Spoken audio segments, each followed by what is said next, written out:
నమస్కారం ఘంటారావానికి స్వాగతం. ముందుగా ప్రధాన అంశాలు. రాష్ట్రంలో వర్షాలు వరదల పరిస్థితిపై సీఎం రేవంత్ రెడ్డి సమీక్ష. సహాయక చర్యలు పర్యవేక్షించాలని అధికారులకు ఆదేశం.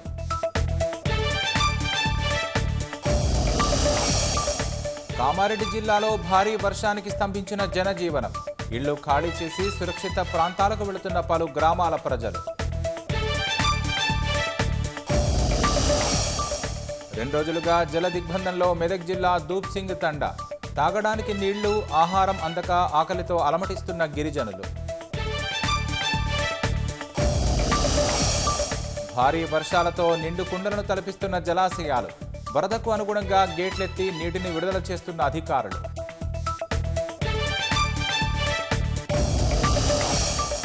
అమెరికాలో చదువు 4 ఏళ్లకు మించి ఉండొద్దు. విద్యార్థుల వీసా నిబంధనల్లో మార్పులకు ప్రతిపాదనలు.